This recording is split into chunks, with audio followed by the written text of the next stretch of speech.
नमस्कार दोस्तों, स्वागत है आपका मेरे चैनल पर। दोस्तों, आज हम बात करने जा रहे हैं कि अंग्रेजी वर्णमाला में अक्षरों का क्या क्रम रहता है, जो कि एक रीजनिंग के बहुत ही महत्वपूर्ण टॉपिक है। इसके बगैर हम अपने प्रश्नों को सॉल्व तो कर पाते हैं, लेकिन उसमें हमारा समय ज़्यादा लगता है। और जिनको नहीं आता है, उनका क्रमांक नहीं याद होता है, जिन छात्रों को, या तो उनको वो पूरी वर्णमाला को लिखना पड़ता है, जिसमें उनका समय काफ़ी वेस्ट हो जाता है। तो आज हम एक ट्रिक के माध्यम से इस चीज़ को याद करेंगे कि कैसे हम याद कर सकते हैं। तो चलिए शुरू करते हैं हमारा ये आज का वीडियो। दोस्तों, अगर हम बात करें तो ए से लेकर के डी तक ये हमें शुरुआत में तो याद करना पड़ता है, और ये काफ़ी आसान भी है। शुरुआत के 4 अक्षर हैं तो इनको हम याद ही कर सकते हैं कि भाई हाँ, ए जो है वो पहले स्थान पर है, बी दूसरे स्थान पर है, सी जो है तीसरे स्थान पर है और डी चौथे स्थान पर है, अगर हम बात करें शुरुआत से। और जब हम बात करते हैं ई की, तो ई जो हमारा ये है, ई है। तो इसके लिए जो हमें याद करने की जो ट्रिक है वो ये है कि अगर हम ई को बनाते हैं, ई को, तो उसमें जो हमारी 5 लाइनें ड्रॉ करनी पड़ती हैं। किस प्रकार से? ऐसे कि 1, 2, 3, 4 और 5, ये 5 लाइनें ड्रॉ करने के बाद में ई बन जाता है। तो हम ये आसानी से याद कर सकते हैं कि ई जो है हमारा, ये कौन से स्थान पर है, ये 5वें स्थान पर है। और इसी प्रकार हम बात करें अगर तो एफ़ की, तो एफ़ हमारा कुछ इस तरीके से रहता है।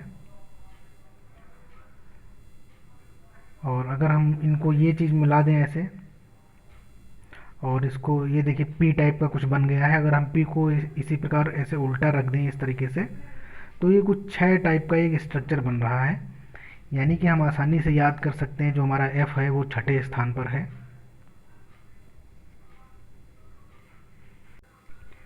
नेक्स्ट हमारा वर्ड है जी। तो जी जो रहता है, जी के अंदर ही उसका क्रमांक बड़ी आसानी से हम पता कर लेते हैं कि जी हम जब लिखते हैं तो इस तरीके से लिखते हैं, कुछ इस तरीके से। तो ये देखिए दोस्तों, जो यहाँ पर ये चीज़ है, ये खुद में 7 टाइप का लग रहा है। यानी कि जी जो है वो 7वें स्थान पर है। और आगे हम बात करते हैं अपने एच की। तो एच कुछ इस तरीके से लिखा जाता है।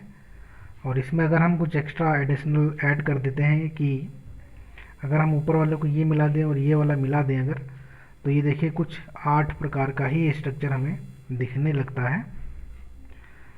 तो हम कह सकते हैं कि हाँ भाई, 8 जो एच है वो हमारा 8वें स्थान पर है। और अगर आगे बात करें हम आई की, तो आई जो हमारा कैपिटल लेटर में जब हम आई लिखते हैं तो उसको कुछ इस प्रकार से भी लिखा जाता है, जो कि हमें 9 दिख रहा है साफ साफ। तो हम ये कह सकते हैं कि जो आई है हमारा वो शुरुआत से 9वें स्थान पर है। और अगर बात करें हम जे की, तो जे कुछ इस तरीके से लिखा जाता है। और जो हमारा ये जे जे का जो आगे वाला ये वाला भाग है, अगर हम इसको इस तरीके से पीछे की ओर घुमा दें और इसको कुछ ऐसे राउंड कर दें और ये बढ़ा दें लाइन, तो ये कुछ 10 का मच्छर जो है बन जाता है। तो इस तरीके से हम कह सकते हैं कि जो हमारा जे है वो 10वें स्थान पर है शुरुआत से। और नेक्स्ट है हमारा के। तो के को हम इस तरीके से याद रख सकते हैं इसके स्थान को, कि इसकी जो ये वाली जो ये इसकी टेढ़ी वाली टांग है, इसको हम खींचते हैं। अगर ऊपर वाला सिरा ले जा करके हम ऊपर की तरफ खींचते हैं और नीचे वाला सिरे को हम अगर नीचे की ओर खींच दें, तो ये वाला जो टेढ़ा वाला इसका टांग है वो भी सीधा हो जाएगा। तो इस तरीके से ये देखिए 11 बन जाएगा। यानी कि जो के है वो हमारा 11वें स्थान पर है शुरुआत से। इसी प्रकार अगर हम बात करें एल की, तो एल को जब हम लिखते हैं तो हमें उसमें 2 लाइनें खींचनी पड़ती हैं इस तरीके से, 1 और 2, ये हमारा एल हो गया। तो हम इस प्रकार से रिलेट कर सकते हैं, क्योंकि 2 जो है वो बी के लिए होता है, और 2 जो है दोबारा तो 2 एल के लिए भी तो हो नहीं सकता। इसलिए हम कह देंगे कि भाई एल का जो स्थान है वो 12 है, क्योंकि इसमें 2 टांगे बनानी पड़ती हैं, ये और ये। और अगर हम बात करें एम की, तो एम हमारा ये रहता है। इसको अगर हम क्लॉकवाइज डायरेक्शन में इस तरीके से अगर घुमा दें तो ये यूं बन जाएगा, इस कुछ इस प्रकार। और इसके आगे हम जब एक और लाइन बना देंगे तो ये 13 दिखने लगेगा स्वयं से। तो हम कह देंगे जो हमारा एम है वो शुरुआत से 13वें स्थान पर है। और आगे अगर बात करें हम एन की, तो एन हमारा कुछ इस तरीके से रहता है। तो इसको भी हम उल्टा अगर इसका कर दें इस तरीके से, ये देखिए, तो ये कुछ प्रकार हम जो इसको मॉडिफाई कर देंगे तो ये हमारा 14 की तरह दिखने लगेगा इस तरीके से। तो ये हम कह देंगे कि भाई हमारा जो एन है वो 14वें स्थान पर है शुरुआत से, और ओ जो है वो हमारा 15 नंबर पर है, तो हमको ऐसे ही याद करना रहेगा ओ 15, और ओ जो है 15 स्थान पर है, इसको हम याद कर लेंगे। आगे हम बात करें अगर पी की, तो पी हमारा कुछ इस तरीके से लिखा जाता है। अगर हम इसको उल्टा कर दें तो ये कुछ इस प्रकार हो जाएगा, और इसके आगे एक बना देंगे तो ये 16 जैसा दिखने लगेगा। भाई जो पी हमारा इस तरीके से था, अगर हम इसको ऐसे भी लिख दें, नीचे की तरफ उल्टा कर दें, तब इसको हम 16 आसानी से हमें दिखने लगेगा। तो या हम कह देंगे कि पी जो हमारा है वो 16वें स्थान पर है शुरुआत से। क्यू की अगर बात करें तो क्यू में देखिए फिर ये 7 बन रहा है, क्योंकि 7 जो हमने बता रखा है जी के लिए होता है, तो हम इस प्रकार 7 से जो है हम 17 को आसानी से रिलेट कर सकते हैं, यानी जी क्यू जो है वो हमारा 17वें स्थान पर है। और अगर बात करें हम आर की, तो आर ये हमारा कुछ इस तरीके से रहता है, और हम अगर इसको कुछ मॉडिफाई करें, तब अगर हम इसको ये वाली भाग ऐसे मिला दें, तो ये देखिए कुछ जो है हमारा 8 टाइप में बन रहा है, 8 टाइप में बन रहा है। तो हम 8 से जो है 18 को आसानी से रिलेट कर सकते हैं, यानी कि जो हमारा आर है वो 18वें स्थान पर है।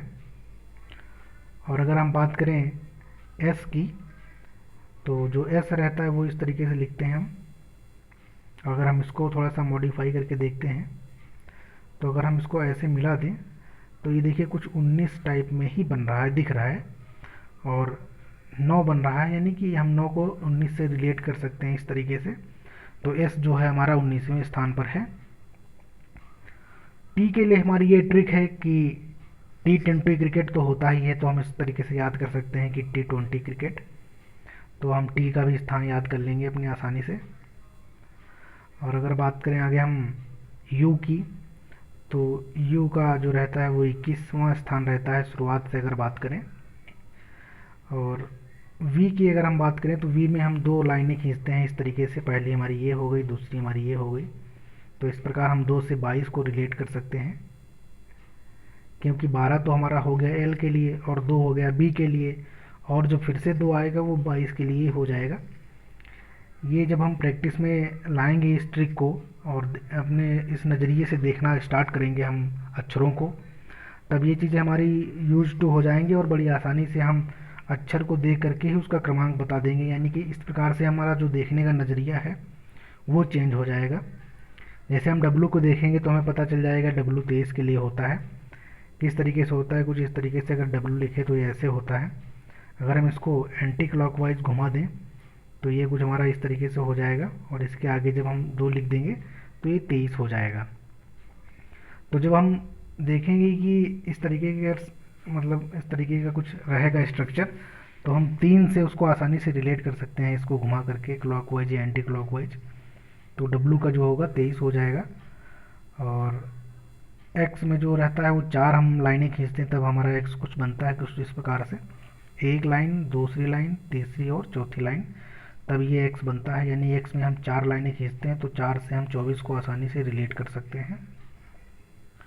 और वाई तो अब इतना तो हम याद ही कर सकते हैं, 2 पीछे के स्थान है, जेड तो 26वें स्थान पर रहता है, वाई 25वें स्थान पर रहता है। फिर भी अगर हम बात करें तो जो हमारी हिंदी की जो अक्षर रहते हैं गणित के, तो उनमें जो वाई कुछ 5 जब हम बनाते थे तो इस तरीके का बनाते थे 5। तो ये वाई कुछ वाई भी हम इस तरीके से ही लिखते हैं, तो वाई को हम इस प्रकार से 25 से अपना रिलेट कर सकते हैं। तो ये बड़ी ही आसान ट्रिक है। अगर हम इसको अप्लाई करेंगे तो हम धीरे धीरे पाएंगे कि हमें इस ट्रिक की तरफ देखना भी नहीं पड़ेगा, और हमें ये अक्षर याद हो जाएंगे। तो ये थी हमारी कुछ आज की ट्रिक। दोस्तों आपको कैसी लगी हमें ज़रूर बताएं। अगर वीडियो आपको पसंद आया है तो अपने दोस्तों के साथ शेयर करें, व इसे लाइक करें। वीडियो देखने के लिए धन्यवाद।